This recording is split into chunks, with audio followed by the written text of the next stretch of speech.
Hello, everybody. It's Sonia McDonald here, and welcome to Leadership with Sonia.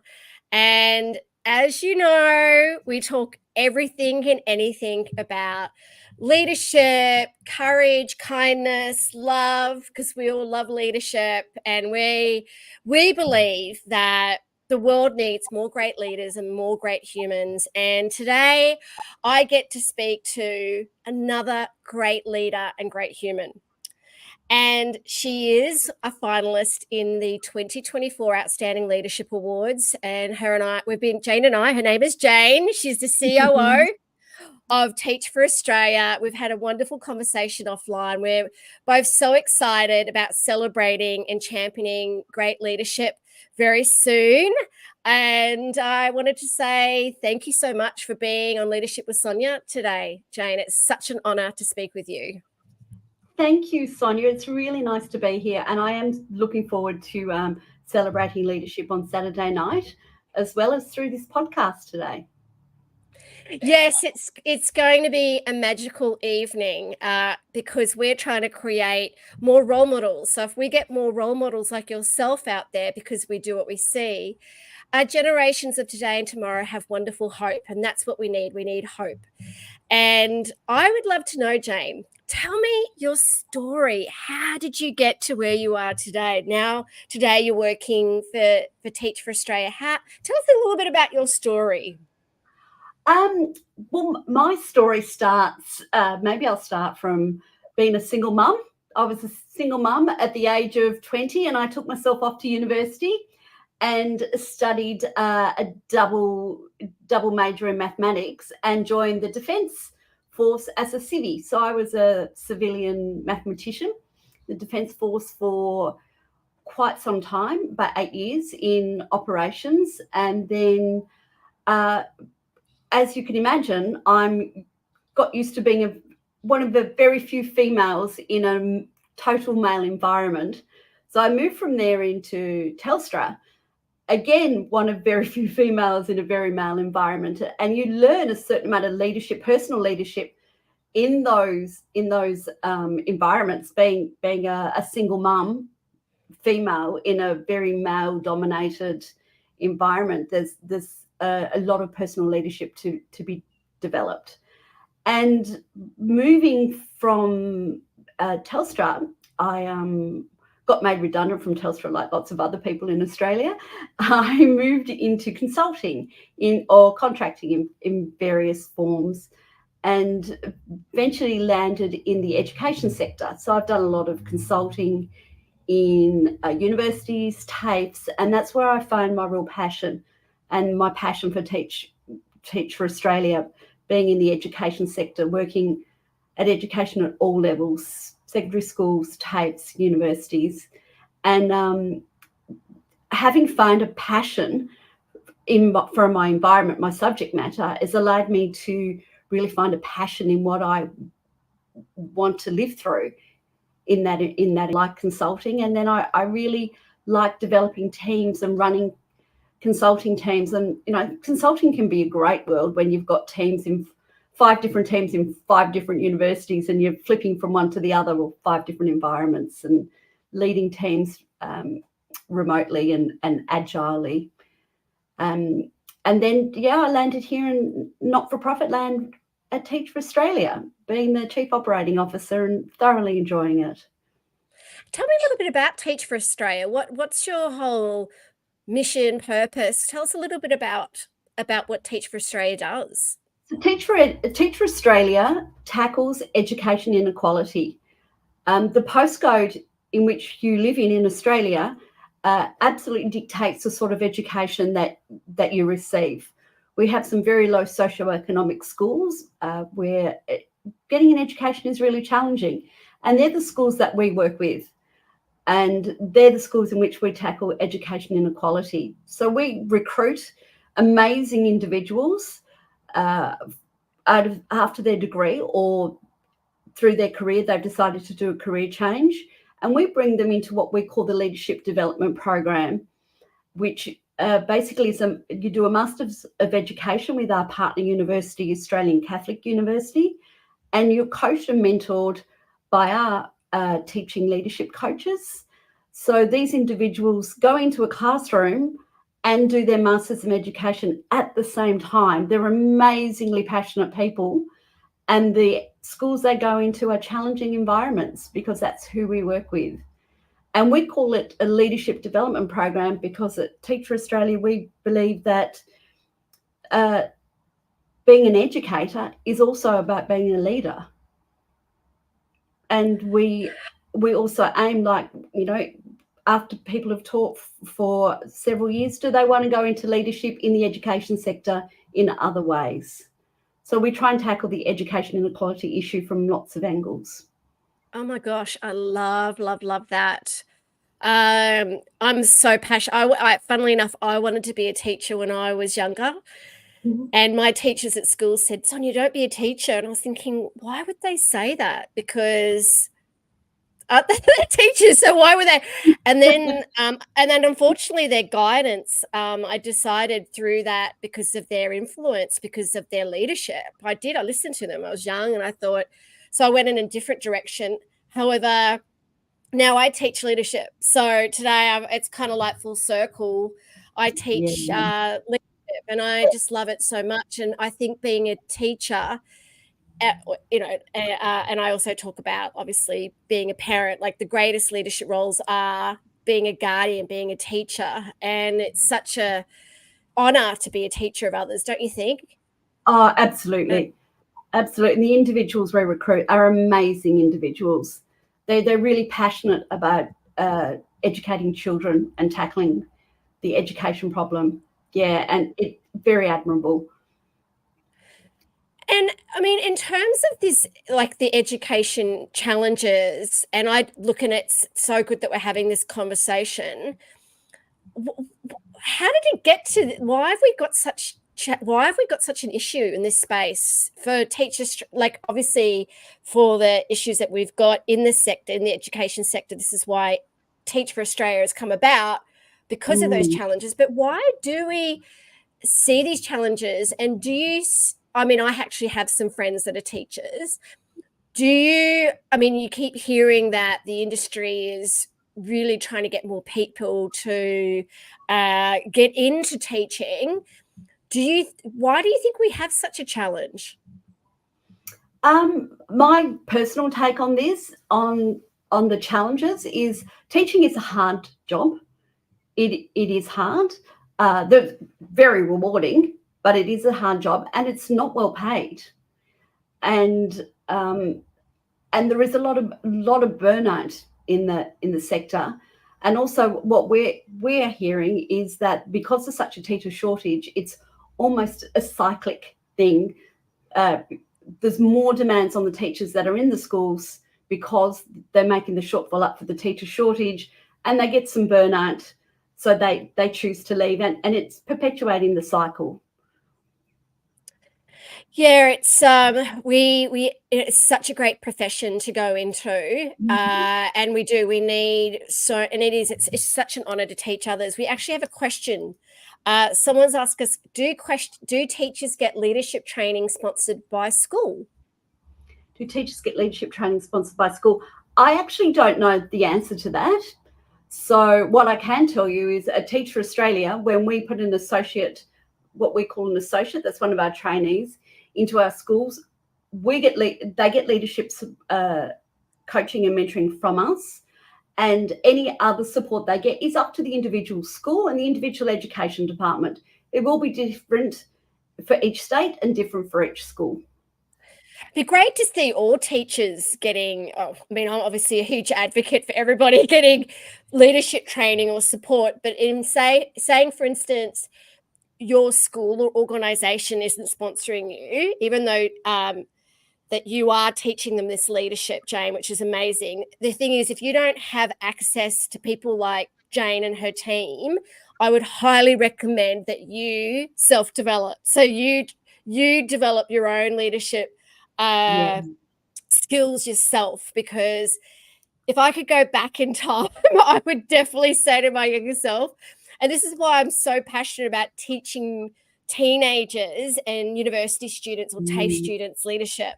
Like I speak every year at Griffith University, and I've done it for the last decade. They have like a Future Leaders Summit every January. And every year they have 15 to 17-year-olds that come in. There's 200 of them across Queensland that come in. And I spend some time with them teaching them leadership. And I absolutely love it because they sit there and you can see their like minds going, well, I'm like, leadership's not a role. It's an attitude. It's a choice. Pick up a book now, or there's lots of free resources. I did some leadership development for the university sector in emerging leaders, and one of the largest components of that course was teaching active listening. Stephen Covey's, 7 Habits of Highly Effective People, is that what it's called? Yeah. One of the things he talks about is the levels of listening, and to get to that high level of listening where you're actively listening and being able to listen to respond, listening to listen rather than listening to respond. I found that the students I was teaching management and leadership to, and it's certainly something that I try and develop in people that work for me, that active, the ability to actively listen. And it's a muscle. You really do have to practice it. And I catch myself sometimes getting a little bit frustrated, and I go to open my mouth and go, no, you're responding, you're not listening.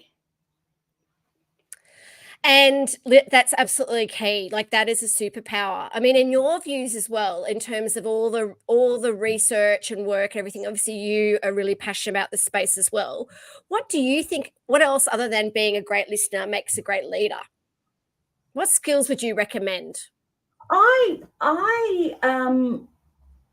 would recommend, firstly, is ask yourself the question, do you want to be a leader? Because, people do get thrust into leadership rather than choosing to go into leadership. And I think it's really good to be self-aware and self-examining and go, do I really want to be a leader? It can be very lonely. It can be very brutal, but it can be very rewarding. So I think it's really good to ask yourself that question. I also think it's important to know who you are as a person and know who you are as a leadership and your leadership style. So taking the time to be self-aware and learn about yourself, and take the time to reflect on the leaders that you've had in the past, or the leaders you have now, the good and the bad and the ugly. I never want to be like that. I'd love to be like that, and just develop. It's a lifelong learning. It really is. It is a lot. It has to start with self. That self-awareness piece is so key. And as well, I know that, we talked about, the leadership awards, and they're all about championing kindness and courage and being inclusive. Why does kindness and what are these elements? Why is kindness and courage and being inclusive? Why do you think that they're really fundamental today when it comes to leadership? Kindness is one of my buzzwords, Sonia. One of my favorite quotes is from the Dalai Lama, my religion is kindness. And I think it's and it's one of my personal values that I have up on my wall here. I think kindness is it's the small gestures. It's being human. It's being who you are. I like to be aware of my team. Monitoring if someone's off, and leaning in and going, are you okay? What can I do for you? And just being genuinely human being and kind, and making people feel welcome and that it's okay to be human, and building human connections. It's all about kindness and gratitude. And I think I did a LinkedIn course about artificial intelligence. And one of the things I really took away from that was that the Industrial Revolution turned humans into robots. We went into the manufacturing production line, and it was all about moving the widgets along the line. But the AI is giving us the opportunity for the machines to do that now, and us as humans to come back up into being human. And I think part of being human is being kind. And showing kindness for your fellow man. And if you can't do that as a leader, then, you know, you need to be able to demonstrate that to everyone. And courage, you also mentioned courage. To me, courage is about having trust. I trust my team. I trust my team to be themselves. I back them to be themselves. They're allowed to experiment, fail, and learn. And I support them in that. It's not always popular with everyone else, but I think being a courageous leader allows me to allow them to be courageous. Because it's contagious. Kindness and courage are contagious. And I love both of them are values of mine, but I love kindness because where there is, it's a Cinderella quote, where there's kindness, there is magic. And I think that it's the oh gosh, I always get pronouncing that word wrong, but it's that beautiful chemical exchange. And we need more of it. And I agree, like people say to me, oh, but kindness really in leadership, I said it's a superpower. You can still be strong, still be clear and be kind. Like if you want to be in a leadership role, be kind. The best leaders I know are kind leaders. And you're such a great role model. This is why, we've got you as part of this wonderful platform with our leadership awards, and I'm speaking with you today. Who's made a difference in your life? Who in your career and your life has led the way for you, or said something or done something that's made a difference in your life, Jane? Oh, I've got two great examples that are polar opposites. So the one is what I'd like to be. One is who I never want to be. Okay. They're both important examples. I mentioned that I was a mathematician in the defence world as part of my career, and one of the CEOs I had in that environment had a US military background, and he had a serious responsibility, but he was humble and he was kind and he listened. He was a decision maker. He was directive, but he was compassionate and he partnered and he asked questions. And I just thought, wow, what a wonderful man. He was just, and again, I was one of very few females. Actually, I was the only female scientist, one of very few females in the environment. And he embodied inclusivity before it even became a buzzword. He made it pleasurable to go to work and work with him. And I still think about him 20 years on. I think about, am I being like him? Because I admired him so much. On the other extreme, one of those large Australian corporates that I will not mention, terrible environment. This is where I learned what mansplaining is. But to be fair, he mansplained to everyone, not just to the female in the room. And this is where I learned I'm in charge, so you do as I say. They were my experiences, and they are my experiences of, I never want to be like that. If I find myself as a leader saying, no, I'm in charge, you just do it because I've said, then it's time to hang up my hat, because I never want to be like that. I want to be this kind, compassionate, inclusive individual. And I do reflect on both those experiences quite often to make sure I'm course correcting if I need to. I love that. And I always say to people when they're reflecting on leaders in their past or present that have made a difference to them, it's the good and the not so good that you can learn from. And if you could go back in time, and obviously you've had those two different experiences, and it was so good to hear you've had that wonderful experience, because some people I meet don't have that wonderful role model. If you could go back in time to your younger self, what would you say to the younger Jane? Not obviously it's not too far away, not too far back, but younger Jane. What would I have said to myself a couple of years ago? Is that what you're asking, Sonia? Yeah. What I wish I'd learned earlier, and what I would say to my younger self is learn to be me. I spent a lot of time not understanding who I am and that it's okay to be authentic. I was an imposter trying to fit into my environment and fit into what I thought was acceptable. And what I wish I'd learned earlier is I am who I am. Be confident in who I am. Yes, navigate your environment. Yes, be a responsible corporate citizen, but be confident enough to stand up and say, this is me, and I have a heart and a head, and I lead with both, and that's okay. That's such great advice. I would definitely say that to her as well. Not to Jane, to me, to my younger self. Yeah, it's you kind of, it is that. I mean, when I was younger, it's like, oh, I want to be liked. I want to make sure everyone's happy, and Yes. so you would kind of make, you sometimes show up not being your authentic self because you're like, oh, maybe they might not like the real me.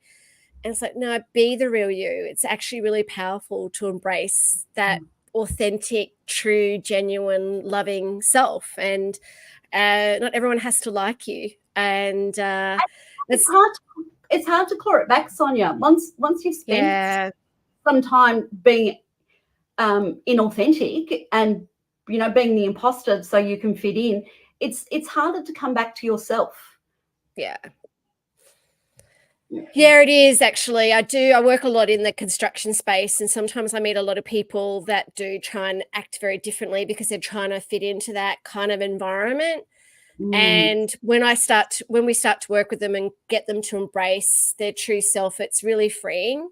But it is, as I agree, Jane, it's so challenging to bring yourself back to that. So what's next for you? What's next for you, and what's on the horizon for Teaching for Australia? Well, what's next for me is that I'm enjoying being the Chief Operating Officer at Teach for Australia at the moment. We're in a transformation agenda, so I'm embracing taking us forward to the next stage. We're in a big growth agenda. We're trying to recruit more of these amazing individuals to have more teachers out there in these low socioeconomic schools. So we have some challenges in front of us to recruit more and to embrace transformation and grow, and in an environment where we're constantly seeking funding. So as being a not-for-profit, it's not a guaranteed thing. So we work on many levels to make this happen. So how can people that are watching or listening today support you, other than if you think, wow, what a great opportunity and I want to know more? With everybody, please contact Jane and Teaching for Australia. She's also on LinkedIn as well. But what else could we support you? One of our greatest ways of spreading the message is word of mouth. Tell other people. Say, have you heard of this organisation? Go and look them up. Go to our website and look at our impact report. The impact report on the website is a great read, and we've got some great graphics there about the students that we've helped and the teachers that we've helped and how much impact we've had across we're having our 15-year anniversary this year. So the impact that we've had in 15 years, it's great. Spread the word. Go and talk to people. Oh, we'll definitely be spreading the word, and this is part of that, being on this live and podcast today.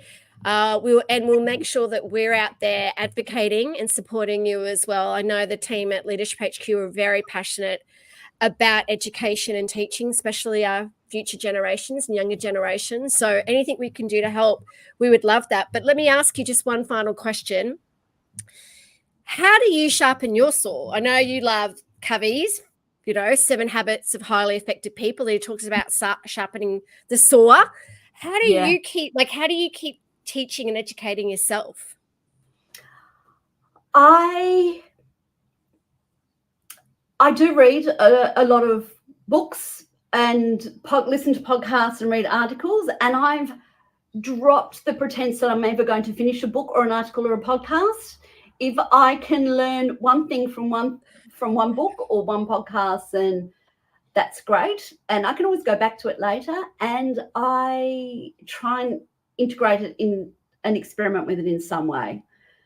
But that's a technical side. But I will also admit that I have a therapist. I go to therapy and I talk about, to keep building my confidence and to keep being a vulnerable leader. I believe vulnerability is very important in leadership. And in order to do that, I need to sharpen my saw by going and making sure I'm the best I can be. I love that. Thank you. I also have a counselor myself and a coach and a mentor. But it's so important. Like people say to me around, obviously you keep, your body's really important and taking care of your body is really important. What about your mindset? Like and also is around how you are dealing with different trauma and thoughts and things like that. It's and having that space to talk about your feelings and help you navigate. So make sure that you, asking for help and those sort of, I think that's all part of self-kindness. I think so. And it's also very nice to have an environment where you can just be completely honest. You can have the best colleagues in the world, but you can't really open up the wounds sometimes. You need to go to outside. And also picking up on something you said there is I go for a walk every day and, get some physical activity as well. Yeah, walking's so important. There's so much research and data around the power of walking. And so, thank you so much for sharing that. So is there anything else you'd love to say before we close off today, our wonderful live and podcast? Is there anything you'd love to share with the audiences that are listening? I would just like to say thank you, Sonia. Thank you for having me on the podcast today. It's my first podcast ever and I've enjoyed it very much. And yes, and what I'd like to share with everyone is if you truly want to be a leader and it's in your soul where you go, oh, I want to lead, embrace it. Go out there and look for the opportunities, figure it out how you get there. Thank you. Cheryl, thank you for saying thank you. So we just got a little thank you there. It was wonderful. You did fantastic for your first podcast. It was such a joy talking with you today. And I'm very excited about meeting you in person very shortly as well. So thank you so much. And if there's anything that we can do to support you and anyone that's watching, listening, please check out Teaching for Australia and their incredible work they're doing here in Australia for our schools and our beautiful children and our future generations. So thank you so much for also creating future leaders as well. Yes, congratulations on your first podcast.